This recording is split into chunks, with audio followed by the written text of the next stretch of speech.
وہ اللہ کی آیتیں پڑھ پڑھ کر سناتے اور ان کو پاک کرتے اور انہیں کتاب و حکمت کی تعلیم دیتے ہیں، اور پہلے تو یہ لوگ کھلی گمراہی میں تھے۔ بھلا یہ کیا بات ہے کہ جب احد کے دن کفار کے ہاتھ سے تم پر مصیبت واقع ہوئی،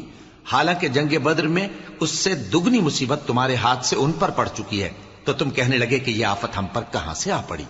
کہہ دو کہ یہ تمہاری ہی شامت اعمال ہے کہ تم نے پیغمبر کے حکم کے خلاف کیا، بے شک اللہ ہر چیز پر قادر ہے۔ اور جو مصیبت تم پر دونوں جماعتوں کے مقابلے کے دن واقع ہوئی سو اللہ کے حکم سے واقع ہوئی، اور اس سے یہ مقصود تھا کہ اللہ مومنوں کو اچھی طرح معلوم کر لے اور منافقوں کو بھی معلوم کر لے۔ اور جب ان سے کہا گیا کہ آؤ اللہ کے رستے میں جنگ کرو یا کافروں کے حملوں کو روکو، تو کہنے لگے کہ اگر ہم کو لڑائی کی خبر ہوتی تو ہم ضرور تمہارے ساتھ رہتے۔ یہ اس دن ایمان کی نسبت کفر سے زیادہ قریب تھے، منہ سے وہ باتیں کہتے ہیں جو ان کے دل میں نہیں ہیں، اور جو کچھ یہ چھپاتے ہیں اللہ اس سے خوب واقف ہے۔ یہ خود تو جنگ سے بچ کر بیٹھ ہی رہے تھے، مگر جنہوں نے اللہ کی راہ میں جانیں قربان کر دی، اپنے ان بھائیوں کے بارے میں بھی کہتے ہیں کہ اگر ہمارا کہا مانتے تو قتل نہ ہوتے۔ کہہ دو کہ اگر سچے ہو تو اپنے اوپر سے موت کو ٹال دینا۔ جو لوگ اللہ کی راہ میں مارے گئے ان کو مرے ہوئے نہ سمجھنا، وہ مرے ہوئے نہیں ہیں بلکہ اللہ کے نزدیک زندہ ہیں اور ان کو رزق مل رہا ہے۔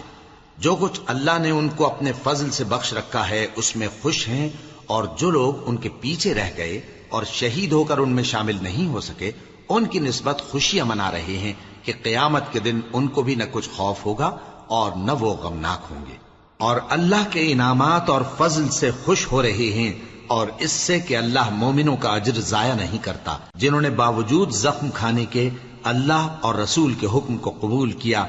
جو لوگ ان میں نیکوکار اور پرہیزگار ہیں ان کے لیے بڑا ثواب ہے۔ جب ان سے لوگوں نے آ کر بیان کیا کہ کفار نے تمہارے مقابلے کے لیے لشکر کثیر جمع کیا ہے تو ان سے ڈرو، تو ان کا ایمان اور زیادہ ہو گیا اور کہنے لگے ہم کو اللہ کافی ہے اور وہ بہت اچھا کارساز ہے۔ پھر وہ اللہ کی نعمتوں اور اس کے فضل کے ساتھ خوش و خرم واپس آئے، ان کو کسی طرح کا ضرر نہ پہنچا اور وہ اللہ کی خوشنودی کے تابع رہے، اور اللہ بڑے فضل کا مالک ہے۔ یہ خوف دلانے والا تو شیطان ہے جو اپنے دوستوں سے ڈراتا ہے، تو اگر تم مومن ہو تو ان سے مت ڈرنا اور مجھ ہی سے ڈرتے رہنا، اور جو لوگ کفر میں جلدی کرتے ہیں ان کی وجہ سے غمگین نہ ہونا، یہ اللہ کا کچھ نقصان نہیں کر سکتے۔ اللہ چاہتا ہے کہ آخرت میں ان کو کچھ حصہ نہ دے، اور ان کے لیے بڑا عذاب تیار ہے۔ جن لوگوں نے ایمان کے بدلے کفر خریدا وہ اللہ کا کچھ نہیں بگاڑ سکتے، اور ان کو دکھ دینے والا عذاب ہوگا۔ اور کافر لوگ یہ نہ خیال کریں کہ ہم جو ان کو مہلت دیے جاتے ہیں تو یہ ان کے حق میں اچھا ہے، نہیں،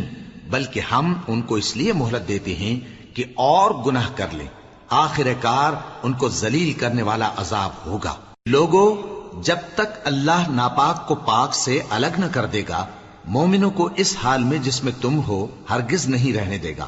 اور اللہ تم کو غیب کی باتوں سے بھی مطلع نہیں کرے گا۔ البتہ اللہ اپنے پیغمبروں میں سے جسے چاہتا ہے منتخب کر لیتا ہے۔ سو تم اللہ پر اور اس کے رسولوں پر ایمان رکھو، اور اگر ایمان پر قائم رہو گے اور پرہیزگاری کرو گے تو تم کو اجر عظیم ملے گا۔ جو لوگ مال میں جو اللہ نے اپنے فضل سے ان کو عطا فرمایا ہے بخل کرتے ہیں، وہ اس بخل کو اپنے حق میں اچھا نہ سمجھیں، وہ اچھا نہیں بلکہ ان کے لیے برا ہے۔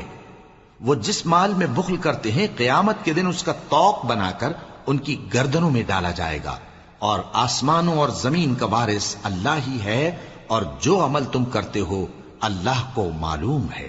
اللہ نے ان